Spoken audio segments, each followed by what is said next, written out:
একবার মা শ্যামসুন্দরী পুজোর জন্য পুরোহিত বাজার করতে গিয়েছিলেন।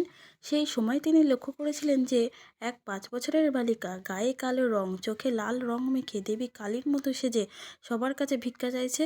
দেবী শ্যামসুন্দরী পুরোহিতের কাছেও সেই বালিকা ভিক্ষা চেয়েছিল, বলেছিল যে একটা টাকা দিতে, কারণ সে 2 দিন ধরে কিছু খায়নি। কিন্তু পুরোহিতের এইসব ভালো লাগেনি, তিনি সেই বালিকাকে ধাক্কা দিয়ে সরিয়ে দিয়েছিলেন, পাল্টা বলেছিলেন যা কাজ করে খা।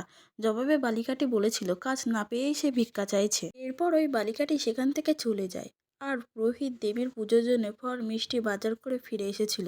দেবীর ভোগেরও ব্যবস্থা করা হয়। প্রচুর ভক্তের সমাগম হয়েছিল সেই দিন, কারণ এটি ছিল মহালয়ের পুণ্যলগ্ন। এই মন্দিরের নিয়ম হলো প্রতিটি অমাবস্যার অন্ধকারে দেবীর পুজো হয়। শুধুমাত্র দীপান্বিতা অমাবস্যা বা কালী পুজোর রাতে দেবীর পুজো হয় আলো জ্বালিয়ে। সেই রাতেও অন্ধকারে দেবীর পুজো শুরু হয়।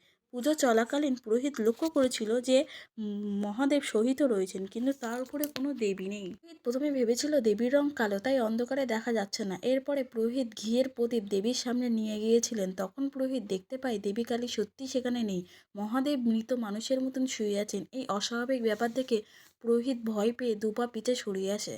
তার গা শিউরে ওঠে। সেই সময় ছমছম করে আওয়াজ শুনতে পায়। পুরোহিত সেই শব্দ শুনে বুঝতে পারে কেউ যেন তার পিছে থেকে হেঁটে আসছে। সেই সময় একটি পা যেন মহাদেবের বুকের উপর ধুপ করে পড়ে। সেই অন্ধকারের মধ্যেই দেবীর মুখ খুলে জিহ্বা বেরিয়ে আসে। দেবী মানুষের কণ্ঠে বলেছিল, দে চাল কলা খেতে দে, দিবি না আমায় খেতে? এই দেখে পুরোহিত ভয়ে অজ্ঞান হয়ে যায়। অজ্ঞান অবস্থাতে তিনি দেবীর স্বপ্নাদেশ পায়। দেবী জানিয়েছিলেন তিনি শুধু ধনীর মা নন, তিনি গরিবেরও মা। তাই দেবীর জন্য যে যতই বিশেষ পুজো করুক না কেন, কোনো ভক্ত এক মুঠো আতপ চালে একটু পাকা কলা দিয়ে নিবেদন করলে তিনি সেইটুকুতেই সন্তুষ্ট থাকেন।